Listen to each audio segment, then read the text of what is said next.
Welcome guys, we're going over the OBD Link MX Plus Bluetooth scan tool today. Once you get the box and you open it up, you'll receive three different instruction menus, one for an Android, iOS, and then OBD Link add-on activation sheet. For us, we have the iPhone 5, so we're going to use the iOS instructions. When you get it, the first instruction you're going to get is a scan code, where you're just going to scan it and then you'll be able to download the app from the App Store. Once you already download it, you will plug your OBD link into the OBD port inside the car. Once you've done that, after you've downloaded the app, you're going to go to your Bluetooth settings in the phone. And when you go to Bluetooth, you're going to select the OBD link option. Currently, we're not in a vehicle to select it, so that's why it's just saying not connected. But you'll be able to connect it, and on the link itself, once you have it inside, there's a little button right here, and once you press it, it'll activate the flash mode on the Bluetooth. Once you've done that and connected on the Bluetooth setting itself, you'll go back into the OBD Link app, which is this one right here. It's kind of white with an OBD Link tool on it. Kind of see. You're going to select it, and when you go in, you'll press connect. When you press connect, it will pull up a little system that will run kind of like a connecting tool. It'll take a couple minutes for it to load. Once you've done that, you will go into settings, and once you're in settings, you can select vehicle editor, and you can put in the VIN verification number on the vehicle and it'll pull it right up, or you can do the select vehicle build for everything from the year, model, type, and option. For more in-depth scanning, you'll be using the activation add-on tool, which will go more into depth on how to add those selections. Okay, are we filming? Yeah. Okay, so welcome to the new OBD Link. I want to show you first where it is. It's being plugged in. You can see it being plugged in right there. And there's a button here you push to activate the link. On another segment of this video, we will show you how to download this application and get this set up. Right now, we're in the advanced portion of the OBD Link use at this point in time. So to start with, we want to set up the gauges. So the gauges are going to go like this. We're at that point now where we've gotten to the menu, so we're going to go ahead and press menu, and we're going to go to add display. From add display, we're going to go to the digital gauge for now. So we can read the digital gauge, and so we're going to hit next, and now that's the type of gauge we're going to get. Now generally speaking, I think we'll go with white because it'll show up better, and we're going to hit next, and from there we're going to start with vehicle speed, but we'll go into the parameter identification or PID mode, which is right there, and then we'll hit the SAA parameter identification, and we'll go down to vehicle speed. Right there where you see it's checked, we've got it, and we hit done. And when it's right there, we go ahead and hit done again. And now we've got our vehicle speed gauge. Now we'll just do one more to refresh you how to do this. Go back to menu. Once you're back to menu, we're going to go down to RPM. So we're going to add display, and we're going to stay with the digital gauge because its default is always the dial gauge. We're going to hit next. We're going to hit white. From there, we'll hit next again, and we're going to hit the parameter identification list, and we're going to go to the selection. It says select parameter, and we'll go to RPMs, and engine RPMs. We'll check it and hit done, and we'll hit done again, and then we'll hit done again. And now we've got two vehicle speed and RPMs we can compare with. You want to hold that up? So now I'm just going to drive around a little bit so you can kind of see how it works. So I'm going to go ahead and drive around just for a couple seconds, and you can see as I give it throttle, I can go ahead and look at the two gauges. Now if I want to compare the throttle position sensor, I can add another gauge, which is what I'll do. And I'm going to come back and around. Let me get out of the sunlight. I'm sorry for the glare. So we're going to get out of the sunlight, and we're going to back up, and now we're going to go ahead and add the throttle position sensor. So we go back into menu again, add display. now we go into digital gauge, hit next, go down to white. From white we hit next, and then we hit the PIDs, parameter identification, and then we go down to throttle position sensor. So now we can see RPMs, vehicle speed, and where our foot is on the gas to be able to decide how everything's working about fuel delivery, for example. So relative throttle position, we're going to hit done once, twice, and now we've got a throttle position sensor that's ready to go. That is how you custom set the gauges up.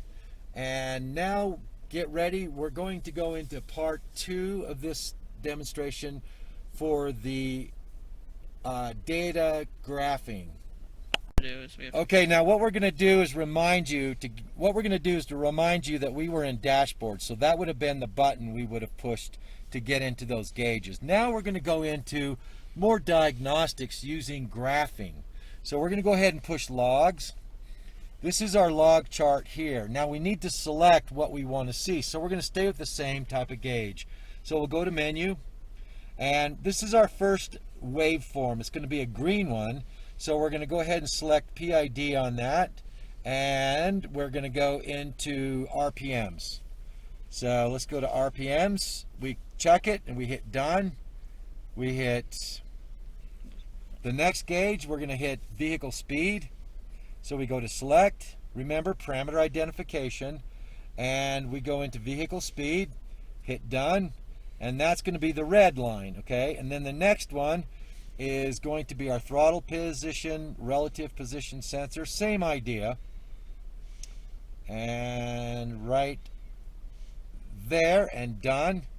Now we're going to go ahead and hit back, and now we've got a gauge, but don't forget we have to hit play. So we're going to hit play right there, and I like to turn it sideways and tip it up a little bit.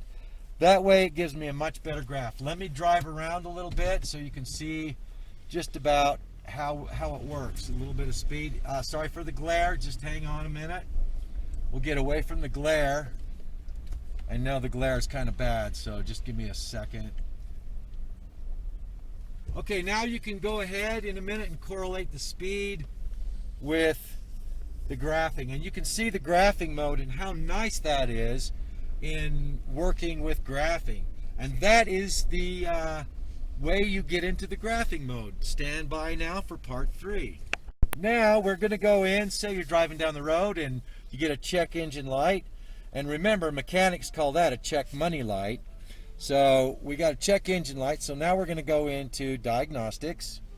From diagnostics we go right into our codes, and you can see how many codes this car has. So let's pull up one of the codes and take a look at it.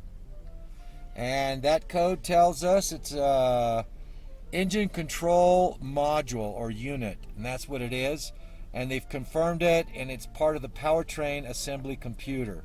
And that's kind of neat. And I can go back and I can look at other codes, and it'll give me other definitions, like this one here. This is the oh, excuse me, that's the same one. Let me go down to one I didn't do. For example, that's a pending code. See where it says pending? That code is either shown once and it hasn't hit a hard code yet, but it's at least clicked over one time and shown a one-time failure. It's the electronic control module, engine control, and it is in the powertrain control system once again. So that's how the code reader works with this selection, ending part 3 of this video. Okay, now we're going to go into navigation. So go into navigations, we hit maps, and it's there. It's right there. And now we can drive around and see where we've been and where we're going. And if you'll hold that up for me, I'm going to go ahead and go different speeds.